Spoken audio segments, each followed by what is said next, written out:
Welcome back to the Watch. Hogwarts Legacy is out, and we've now played it, and we have opinions on things. Yes, we do. So first off, before we get into any spoiler territory or anything like that, I'm sure a bunch of you guys have already played it. You've already played it. The game is good. Mm-hmm. It's very good. Very fun. What would you give it out of 10? Because you haven't. I haven't. So here's my thing, right? Funny thing. I didn't pre-order it because I didn't want to, do a whole debacle with Cyberpunk, basically. That's why I didn't want Cyberpunk 2.0. And you want physical. And the other thing is, I want a physical. Issue is now, this is probably going to be the best-selling game of 2023. Probably. There are no copies that I like. I could get it on Steam, but here's the thing, guys. Here's our parasocial relationship. I want my wife to play more games. And so I need to buy it on the PS5. One, to excuse myself from buying a PS5, because if I get called out like, hey, you bought that console, don't play it, I can't get new stuff then, okay? I gotta make it, worth my while. Secondly, if it's on the TV and I'm playing it, much more likely to be like, oh, here, you hold the controller. It starts with Hogwarts Legacy, it ends with Elden Ring, okay? That's the big game here. That's so I want a physical copy for that, and also aside from Steam, I don't really like having digital games. Steam, I think, is an exception because they've been around for a long time, and if something did happen to them, I feel like someone at Valve would try to compensate us if everything fell. But with we've seen Nintendo be real shifty about it. Microsoft and PlayStation, I think, aren't. It's okay. I don't think anybody's going to disagree with you about physical copies. I'm just saying, people will be like, "Why don't you just buy it digital right now?" I'm like, "Well, I just want a physical copy. That's what I prefer. That's what I like." Well, see, I bought it on Steam, so I've been playing it on my PC and my Steam Deck. Yeah. But I'm also going to buy it on the Switch because I want to have a physical. But you're also waiting to see what that Switch port is like, aren't you? I am, but I've got a feeling that I'm going to end up having to buy it right off the bat. Yeah. So that it doesn't get price jacked, and I can't get it anywhere. So because I can't get it anywhere. Yeah, so I'm probably gonna have to do that when it comes to the Switch version. You've only had. I played it on the deck. You handed it to me. I played it on the deck for a little bit. I let him play it for a while. So you've had a first impressions type thing. Yeah. I've played much further into the story. Was it 12 hours? You're over 12 hours. I'm about 16, 17 hours in. Okay. I'm pretty far in the story. I'm level 25, something like that. I need to get to 28 to get to my unforgivable. Yeah. But I've played pretty far. I have a very good handle on the story, on the world, the combat, and everything. So out of 10 so far, I would give it probably an. Have you actually thought about this yet? No, I haven't yet. Okay, so out of 10, I would probably give it an 8.5 to 9. Now, there are issues. Mm-hmm. There are genuine issues, but I feel like they matter less to me personally because what I'm looking for, they don't really affect. Yeah. But I can understand why people are giving it 10s. Yeah. 100%. Especially if you're a Harry Potter fan. If you're like a super Harry Potter fan since you're a kid and you love the movies, which the movies are good, then you will love this game. It has...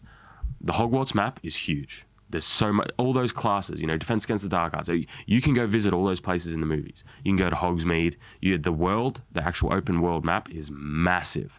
There's plenty of enemies to fight. There's plenty of side quests. There's plenty of NPCs. It's huge. And it's fun. But it's not as free as something like Elden Ring. Mm.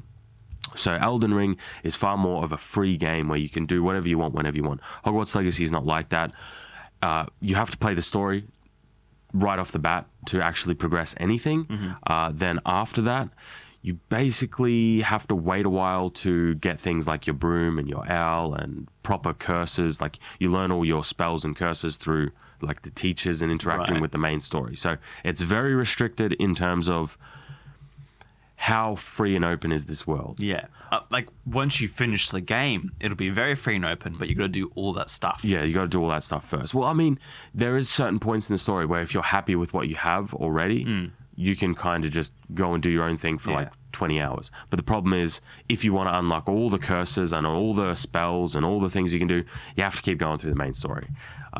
That is, I'm not going to say that's a negative. Like for me, it might be a negative, but for most people, I'm sure they would be fine with that. I'm sure they would want to do that. And it kind of makes sense as well, because I think if you're a student who shows up, because I know this is like, was it 4th or 5th year? Yeah, you show up as a 5th year, yes. And it's like all of a sudden, like basically you know nothing, and then you go to Hogwarts, and you're like, oh, I know everything now, and you have this like giant array of, games are meant to progress in that way. So I think at least it makes sense somewhat. in terms of the gameplay, because I know you were worried about how the magic would feel. What are your thoughts on how the magic feels? It's good. I said the same thing to you yesterday, right? In terms of a Harry Potter game, in terms of what it needs to be, it does everything very well. It feels like a good game. I just, as a player in general, find a bit of an issue when you have this little stick of a wand and you're going, nah, yeah, ah. That's just me, okay, and my preferences in terms of what I want combat to be. I'd rather have a sword or a gun. And like I said, I disagree. Because when I play something like Elden Ring or any of the Dark Souls games, I always play melee. I always play with a sword. I never play magic. So this time I get to play magic in a way that I enjoy. And because you only got a first impressions on it. When you start doing things like combos and you get to chain things together, it's really fun and really fluid. And you get to basically, how you play your combat is based on how you choose your spells, and you can decide all of that. So your combat is very tailored to how you want to do it. Yeah. So I like it. I like the combat. I think for me, in my first impression, I would give it probably a 7.5. Because obviously I don't have a lot of that story dialogue. Like for me, I was just wandering around Hogsmeade and just Hogwarts in general. So for me, it looked beautiful. It ran really well on a Steam Deck. Yeah. In terms of graphics, like despite everything being a lot lower res, it still looked awesome in lots of areas. The combat was fun, interactions were good. NPCs were a bit interesting, or just the world. Like there's things we need to... I know I'm getting ahead of myself. Yeah. Okay, we will mention that. Yeah. But there are things in my first impression, I'm kind of like, as someone who hasn't bought the game yet, I kind of lean back and go, do I question it just a little bit as someone who isn't as fanatically engrossed in trying to get a Harry Potter game. Like I played the other games before. Okay, I feel like I got my fix back in like 2005. Oh, I disagree because I feel like this one is much more of a proper. Yeah, it's proper. It's great, but I feel like I'm at that point now where it's like I'm gonna get flack for this. I don't care. Harry Potter, like the last Harry Potter movie came out how many years ago? Yeah, but there is something fun about the Harry Potter verse. Yeah. There's something fun about the magic aspect and all the different locations. They do feel very... Flying a broom was great. I could do that.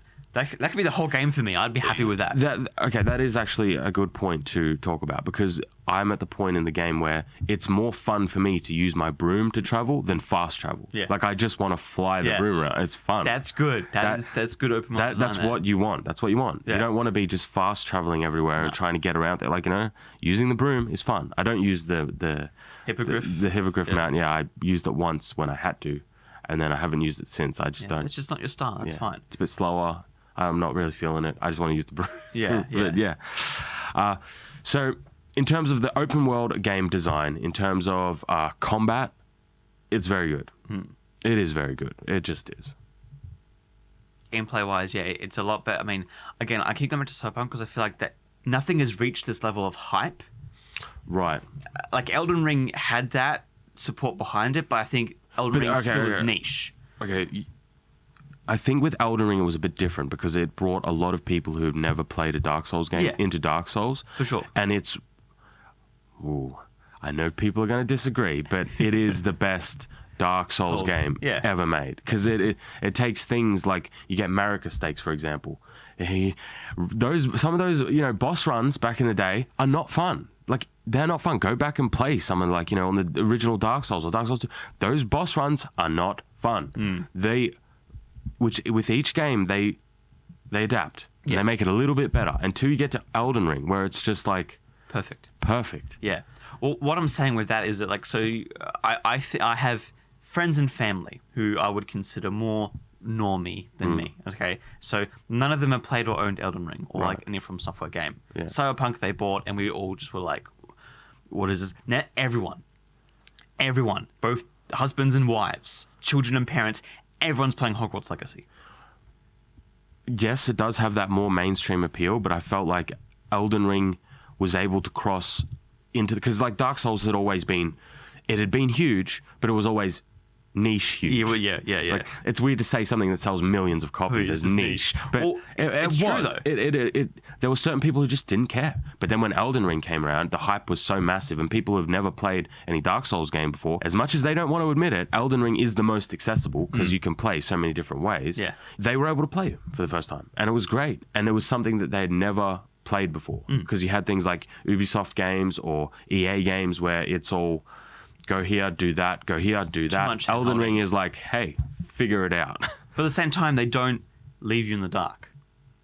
I feel like they had really good systems. Now this is an Elden Ring review, but like because they had the little campfires, they had the directions of where you need to go, like that. Right, helped me a lot when I first. But there are flaws with that. Yeah. Like for example, sorry, we're going on a bit of tangent onto Elden Ring here. All roads lead back to Elden Ring. Like for example, getting the medallions for the great lifts. They are in like the most obscure. Like you get one from a little tiny village in like the lakes of Lernia from a guy hiding as like a pot. Like you need that medallion to get to the next area. Like they are. That's very. That's from software for you. Okay. And then like the other half of the medallion is like on a tower out in like the middle of nowhere, down near the first starting area, as a chest up on the top, like as some little psycho. There's some problems with design, right? Okay, let's just say I'm sure a lot of people Googled that stuff. Yeah, that for sure. I'm talking about like beginner design. Like if you were to start the first Dark Souls like save compared to Elden Ring, I would feel a lot more comfortable with Elden Ring. I found it to be more enjoyable because like when I got stuck in Dark Souls, it was either get past that stuckness or leave. Whereas with Elden Ring, I can go do other stuff instead. That is a design of the linear thing. Like there's no other way around except to beat it. That's fair. But back to Hogwarts Legacy, it is far more mainstream. Yeah. People, because everybody loved the Harry Potter movies growing up. Everyone.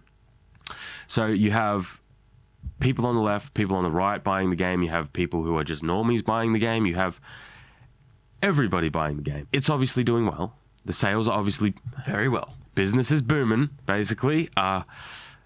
And I think it's deserved. I think so too. I think with the amount of backlash they had, a lot of the skepticism behind everything. I think that, and the thing as well, this game got delayed like 3 or 4 times. Yeah. Like it was meant to come out like a year or 2 ago before. Like I'm glad that the delays were apparently worth it. The game seems very stable. People are enjoying it. I've heard people say that there was problems on PC after like the first hour or 2, but I personally haven't noticed that. I didn't notice, but I've been playing on the Steam Deck. Maybe there's just weird presets too with graphics, which you'll have an RTX 3090, but then it will do like low settings for you. But you can just fix that. That's an interesting point. So, when the game boots up, it does this thing where it recognizes your hardware and it preloads all the shaders, and then it detects the best presets for your hardware. I have what do I have? I don't know. I think I have RX 6650, something like that. I have something fine. Perfectly fine to run it at medium to high settings, but it defaults to low. Yeah. Now, the first time it did that, I don't know why it did that, but it's a bug, I think. Or I think they're just trying to. I think they're afraid of things going bad. Right. I think they'd rather give you lower settings and then you adjust it higher than over crank it and then you'd be like, this game sucks. But again, that's just minor adjustments you can make in a patch. Like it's nothing game breaking. Right. I haven't experienced any game breaking bugs yet, personally. I got stuck in the broom for like 30 seconds and I freaked out. But I'm not sure if that's like a bug though, and if they just didn't do anything about it. Like that's not even part of the game. Like they forgot to add like a collision type thing. So like, well, I mean, I think they still did because I did get out of it. Right, but there was a time when I was stuck. All right, so for what we're talking about is when you get stuck somewhere you shouldn't, basically. And in a lot of games, what it'll do is if you're like falling for like 10 seconds or something like that, it'll default you and push you somewhere else, or you can reload a save and you'll be on somewhere on solid ground. I had an issue where I was stuck between a piece of gravel and a wall, and I couldn't jump out. And I was basically stuck in the jumping animation. And I couldn't even get to the menu. I actually couldn't get to the start menu to turn off. So the only option I had was either to force restart the game or try and get out. I force restarted the game, and I was still in the same spot. So that's one. I eventually got out. It took like 3 minutes, but I eventually got out of that little predicament. And you had a little incident where you... Yeah, I was going around Hogwarts Castle and there was just like a curved bit and my broom went in and it was in between the curve and a window and then the broom got caught. And again, just like minor things. It's like the fact that it didn't break the game, that's fine. Yeah, I think... Like, that is the most egregious thing we've found with problems in this game in terms of A Grievous. General Grievous. General Grievous. The most grievous. Egregious. Egregious. Pacific. This is the most pacific, egregious thing in the game. Like other games have had such worse launches. Like, Yeah, so for a technical aspect, at least on the PC port, because I've only played the PC port, it's been relatively fine. But I haven't been playing at ultra high settings, so. And the gameplay is fun too. And so for me, those are the two major things. The gameplay Can you is play fun. it? Very fun. And when you play it, is it fun? And those two things are true. Yes. The gameplay is very fun. So, moving on to the story. The story aspect of the game. Yes, So, the story. the story is very generic. People said it's very boring, very dull. Yes. Yeah. Yes. Yeah, it is. It is. Like, it's not the worst story in the world, but more often than not, I find the side stories with the side characters more interesting than the main story. It's very much like, should we, spoilers for the story. You're basically just, there's a goblin who's really powerful and he's enslaving like dragons and stuff like that. And he has a ancient magic, and you're basically like you're a chosen one, but there have been other chosen ones, and you can see this special magic and you can use it, and you're basically just hunting down a really powerful thing, and you have to pass trials to get the start. Like, it's very generic, chosen one, ancient magic, bad guy. Like, it's not terrible, but it's nothing. It's not going to win an Oscar. Like, let's put it that way. Here's the thing. I'm fine with very basic stories, like simple stories. Yeah.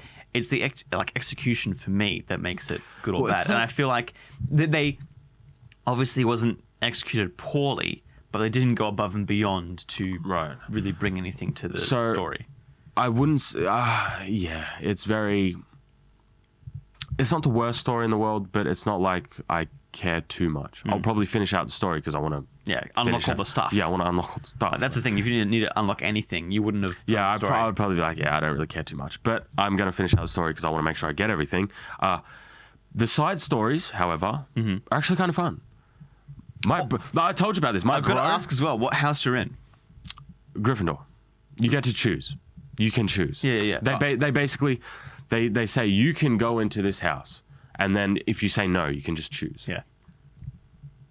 Basically. So you chose Gryffindor. Why? Because I kind of regret it, to be honest. Really? Like, I haven't actually interacted with any of the Gryffindor people. I haven't so my best bro in the game is a Slytherin, and his name's Sebastian, and he is like an all round just a cool dude, a real cool dude. Like, you basically meet him in Defense Against the Dark Arts, and you have to fight him. Yeah. And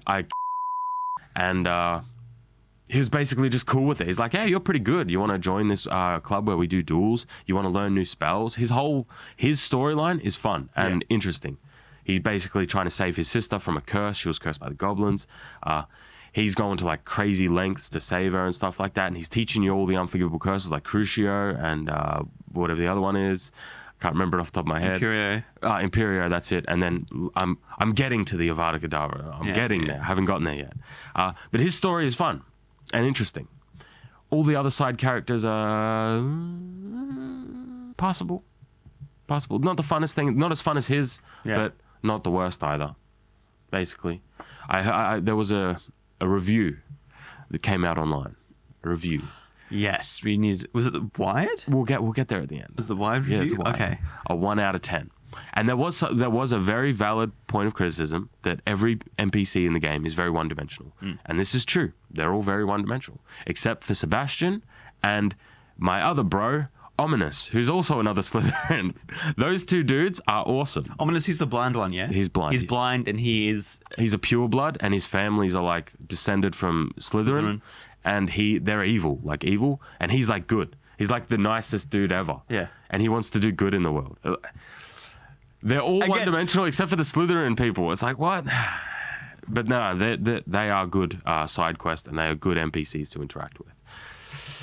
But that's basically the story. The main story is side stories are but the Slytherin Sebastian side stories, pretty good. I like them. They're fun. Let's see how they end. I know they end with a bang. I'll put it that way. So that's the stories. Combat's good. Open world's good. But there are aspects of the game that are not good. Like what?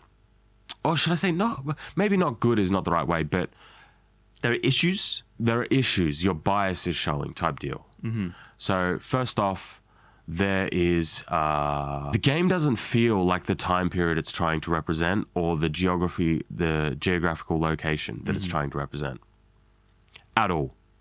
Like, Does it feel like more like a modern LA? it does. Yeah. Like it feels like a modern suburban area in terms of the people you see. Not like an 1800s It does not feel like the 1800s England. British England. Not at all. Not at all. Like, it's not even close to being like at all. Well, when I was playing around, I did not think 1800s at all. Like there are some people who are just like nearly wearing this close to modern suits and stuff, no wizard hats or anything, just walking around. Yeah. So people from all around the world have come to Hogwarts to teach you as a student. You'd think that they would have like their own Hogwarts. They do, don't they? Like they all have their own like schools in the different regions. Yeah, I'm pretty sure every single region in the world has their own like wizarding school. But Hogwarts is very representative of the world. A modern world. A modern world. Right. The headmaster is I've heard that. Yeah, for like no reason. He's just jerk. an asshole. Yeah. For no reason. I remember that the PR materials was like the actor saying like, yeah, he's just the biggest jerk. Like he's the worst headmaster For no reason. of Hogwarts. I'm like, Very one give him some depth at least. Give him a backstory. Very one-dimensional in that regard. But yeah, that's the world that you inhabit. And it's also interesting. I've seen online that I just feel like a lot of these things that we're bringing up now, they're all just like token attributes they added to the game to basically try to either win the mob who was trying to But the problem cancel is them. the people who are now buying the game are going like, why'd you do that? Yeah. Because The reason why I know the reason a lot of people bought this game was to kind of like fight against the whole like that. cancel culture thing. And then you buy this game, and you're like, oh, So you actually just gave in to what they wanted. yeah, exactly. It's like a 4D chess move here. But that's basically the roundup of the game. Yeah. Does not feel like 1800s England at all. Hogwarts is great though, in terms of like your exploration and map size, that sort of thing. Hogsmeade is good. The open world is good. Combat is fantastic. Story is meh. The side quests better than the main story. I would say that the side quests are better than the main story. That's basically the summarization of the game. Now, in terms of nitpicks, like real nitpicks, first off, all the characters in the game are ugly. All of them. All the face models are ugly. There's not Very plain looking, at least. No, it's just like there's not much customizability at all. They're all very just, this is what you can choose from. There's not many to choose from. The characters don't look good, any of them. I'm not, and that's not just like a man or woman thing. Like all of them just don't look good, which is weird. I don't know why they didn't want to put more into the character customization, but that's just how it ended up, I guess. But there is transmog. There is with the gear stuff. I do like what they've done there. Basically, I kind of like it. I don't like it. You only have a set number of gear slots, and you can expand them as you play the game. But basically, it fills up real quick, and you have to destroy or sell things, but you get to keep the look of those particular items, of every new item you get. Right. So if you like a particular look of something, but it's low level, and you want to use a higher level gear, you can actually just alter your look to the one you like, but still have on. Like and the stuff that the stat stuff. The stat stuff, basically. Cool. Yeah, so I do like that type of the gear mechanics. That's good. The messaging system, the OWL system, that's good. The leveling, also very good, very clear, very easy to use. So all in all, it's a game worthy of an 8.5. The nitpicks, the things that I don't like, are things that I personally can move past. Yeah. Like I just press Y to skip, basically. Yeah. Well, we tell you those things anyways, just so people know. Yeah, because it might matter to some people. Yeah. They might go, well, this is a big deal to me, so I don't like that. But to me personally, I can move past them. Not that big a deal. You? I haven't played enough of it yet. Like, that's the thing. I am, from the impressions I'm getting, and also from the way that other family members who have never played, like, video games at all, who are now, like, playing this game, I'm like, I've got to play this game to figure out what the heck is so good about it. Well, good. So like and for my first impressions, it's a 7.5. Like it's something that I can. It's a game that I would be excited to install and play, which doesn't happen very often for me anymore. Yeah? Yeah. That's good. Because I thought at the start of this, you said you didn't care. I don't care about Harry Potter. Yeah, this isn't Harry Potter, though. The world of Harry Potter. Like, this is what I'm saying. I like the world of Harry Potter, man. I don't care about any of the things in it. I just like the world of it. Yeah, that's what I'm saying. Like, I don't... Again, trying to market this game to me as a Harry Potter game isn't going to sell me. What's going to sell me is the story and the gameplay and tell me, hey, you can fly on a broom and go do this thing. The characters are funny. Here's this cool backstory with Slytherins. Like that is selling me, and this discussion has sold me on it. Good. But I'm just saying, the way that is there anything else you would like to know? No, because you haven't finished it, so I can't. It's aware? like end game stuff. I'd be like, how good is the ending? Is the payoff well? Like, because the thing that annoys me with playing games now is because there's so much time investment in them. Yeah. I finished games, leaning back and being like, wow. Give us an example. That was a waste. Well, Cyberpunk. Like I played the story. I haven't actually finished Cyberpunk. I'm still kind of the main story for me. I know some people like it because of the, because of your preferences. Basically, they like the story. I found the main quest to be kind of.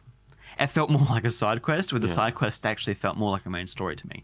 My issues with Cyberpunk are more like functional. Yeah. The fact that I can't like go get in a chopper and stuff like the fact that I can do more in GTA 5 than in Cyberpunk, which is a way newer game, that bothers me. Yeah. It does. Yeah. That's like Cyberpunk just in general has been like a really, really bad disappointment. Or even I finished Modern Warfare 2.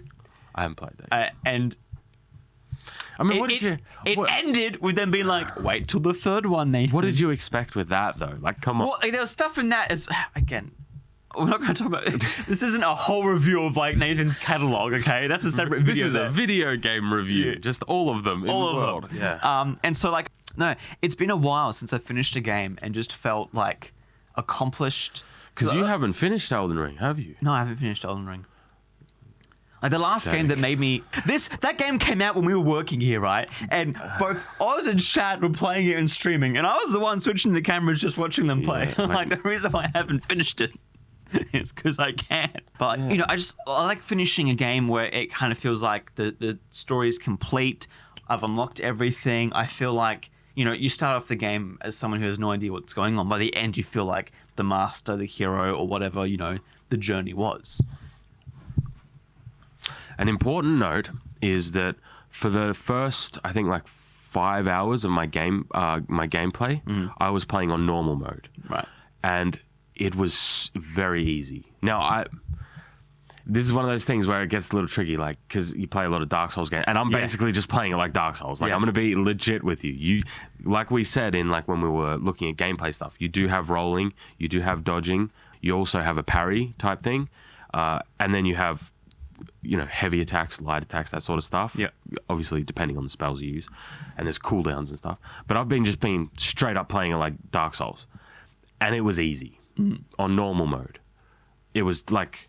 That's because you're playing it if it was Dark Souls. No, like, I didn't die once. I think the only time I died was when I jumped off something I wasn't supposed to. So I've had to switch to hard mode. Because it was just very easy, which also is an accessibility thing, which means a whole bunch of normies probably like it. Yeah. That's a whole thing, but I just felt like that's something to add on, to mention. Like, come on. It's just funny because you say that, and then I remember hearing, again, family members who haven't picked up a controller and played a game like this before, they were struggling with both walking and moving the camera at the same time. Like, because they never had to do it. That's just a boomer thing, man. No one they're like the same age as us. Like, they never played games like this, so they don't know.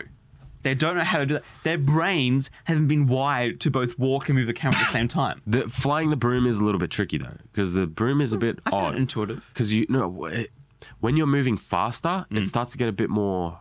Your brain starts to go, because usually when you're in like a car setting or thing like that, when you go faster, it's still the same. With a broom, your left stick is to look around and actually point, and then your right stick is up and down. Yeah. And you need to do both at the same time to do that. So it's not like walking, though. It's very much like you'll be trying to aim there and you have to pull down to go down with it. It can be a little finicky. It's been all right, but it can be a bit finicky. I'm fine with it because I played with Battlefield growing up. And so whenever you hop into any of those like choppers or planes, it was like, that was basically what you were doing. You had to like pilot the ship. But yeah, the combat, the difficulty level on normal is like super easy. Like, look, if you find it difficult, it's okay. All right. He plays From Software games. Come on, man. Okay, if it's easy for you, that's good for our viewers. I'm guessing. Because like 5 hours in, you've had like 3 or 4. You should have had 2, 3 boss fights by that time. Like, yeah, and I haven't even like been close to death. Yeah. Maybe just put the difficulty up a bit. Yeah, I have now. I did that after that. I was like, this is too easy. Okay. Yeah. But yeah, I thought it was something to mention. But yeah, that's basically the rundown of the game. Yeah. We went through the story, gameplay, open world, character customization, some of the gear aspects, leveling, the not so good stuff, the good stuff. Can we bring up one thing though? Yeah. That is the wide review of this game. Yes. So we are going to do a review of a review. Yeah. Reviewception. Reaction channels. Am I right? Where we just watch ourselves, watching ourselves. So there was a review done by I'm gonna say reputable, but they're not reputable, but like they're seen as reputable by like normal people. Yeah, like they could go into a press conference and they would get free review copies type thing. Yeah. We won't, but they would. They did a review of Hogwarts Legacy, or some person did, and they gave it a 1 out of 10. 1 out of 10. And obviously that is like, even if you hate this game, even if you're not into wizarding, even if you're not into any of these things like that, giving this game a 1 out of 10. Like, did Cyberpunk even get a 1 out of 10 when it launched? No. So, your bias is showing, right? Like, basically. And the TLDR on the review that they did, we'll put up maybe some stuff, is basically, there's no magic in the Harry Potter world. All the NPCs are one-dimensional. But then they skip past all of the actual game stuff, saying the graphics are outdated. They skip past all that, and it basically gets to, I love J.K. Rowling, but I just can't support her hatred. Whoa. You can't have I love J.K. Rowling, but I can't in the same sentence. Yeah. You either love or hate her. Yeah. It basically, the entire review boiled down to, I disagree with what she thinks. So this game is a 1 out of 10, which is like, not how reviews work. A bad review. That is not a review. That is an opinion piece, not on the game. Yeah. But that's where the reputable reviewers. Well, everyone else is beginning at like 7, 8s, 9s, some 10s. Like, people are loving this game. And people were annoyed when they gave 1 and Wired themselves. I think someone at Wired, like one of the managers or whatever, had to come out and defend it. And it's like, you can't defend an ideological review. Very hard to defend stupid. Yeah. Because even if I don't like something, even if it's not for my tastes, I'm still going to give it a fair rating, because I can recognize when it's not for me. I can recognize when it's not my cup of tea. But to say something on a objective level is a 1, like Hogwarts Legacy, it's like, it's not. Like, it's just not. It's like those people who came out when Elden Ring came out and saying, this is the worst game ever. It's like, bro, what the It's not the worst, okay? There's some things you don't like about it, okay? It's okay not to like things. It's okay to say something is not for you. It's okay. But still, you should give an honest review. Like, I remember back in the day... Especially when you're a reviewer. Like, yeah. Back in the day, right, I watched Good Game a lot, which is an Australian TV show about game reviews. And you know times they're like, this isn't my game, but you know what? Comparing it to other games of this genre, this is how I rate it. Yeah. Like, if it was like Jim Bob on the side of the street saying it's a 1 out of 10 because he hated it, I'd be like, okay, if you don't like it, you don't like it. But when it's like a reviewer in like a website or magazine type thing saying, oh, this is a 1 out of 10 because I don't like it, because of politics, because it's like... And especially when you bring that judgment into it, well, then you shouldn't like any other game studio. You shouldn't like any Bethesda games because of whatever they've done recently. Exactly. Actually, I saw a funny TikTok last night. I need to show you it. Nathan's on TikTok. Follow him. I want to show a segment of that too, actually. It's actually another YouTuber's video, I think. Yeah. But basically, it's just him going through all these different games and like changing games and like, sorry guys, I didn't know that he's like playing Hogwarts Legacy, and then he went to, what was that game that he was like, yeah, I'm playing this game instead, and then he changed to like he did a whole he played all the Will Smith games. He's like, sorry guys, I didn't know Will Smith was in this game. All right, okay, that's So fine. it's just funny because funny. like, if you are going to do a one for Hogwarts Legacy, then do a one for all the like Overwatch games because Activision Blizzard's bad. Same with like. As soon as you bring in politics and trying to make an agenda for, all this game's bad because of this political or like agenda reason, then you're going to find issues with every single organization in the world because nobody's perfect. Yeah. And there's actually always bad people in everything. So Surprise. So maybe just go outside, touch grass and never touch a game again or any product. Yeah. It's funny when they do these sorts of things. Like when a movie comes out and that the critics are going to give it 100 out of 10 and the audience score is going to be like a 1 out of 10. You always know these things. You do. It's like... Rings of Power. So apparent. Oh, yeah. It's like... So apparent. I remember those first impressions was like, the scale is massive. Yeah. And like the only criticism they could give was like, I've seen the first 3 episodes and it could go downhill, but it could also recover it. I don't know yet. Like I remember back when like The Last Jedi first came out, and it was still sort of new. Yeah. Like it was still sort of new when like the audience and the critics are so just polar opposites. And these days it's just like, oh yeah, they're going to be polar opposites on that. They're going to be polar opposites on that. They're going to be polar opposites on that. Like it's so easy to tell. It surprises me that it surprised them back then. Like, you didn't realize that people hated The Last Jedi? You didn't realize that people hated Velma or Rings of Power? Wow, you guys are really out of touch. Hogwarts Legacy is a 1 out of 10? No, it's not. People love it. Like us. We love it. I'm going to buy it. You're going to keep playing it. Come on, bro. You've played how many hours of this game? You like the spells. You like... I have commitment issues. I have commitment issues saying commitment issues? You played more of this than I have of Elden Ring. What? Oh, I think I mean like the mean. I'm like, you've bro, played what? this game more than I have of Elden Ring, and I make an effort to try and play Elden Ring. Pathetic. Well, maybe let's see if you can become a normie and get into Hogwarts Legacy a bit more. Or my wife, because my wife gets into it. Yeah. Then I can just like... That's the gateway into the PC. Yeah, the nice PC. Her computers are slowing down and getting older. I think it's time to get a new computer. I hope she doesn't watch this video because otherwise I'll be in trouble. No, it's all right. She won't. She doesn't. It's only going on the internet. Nobody will see it. Yeah. Okay, so that has been my review of Hogwarts Legacy, his first impressions, and our review of a review, basically.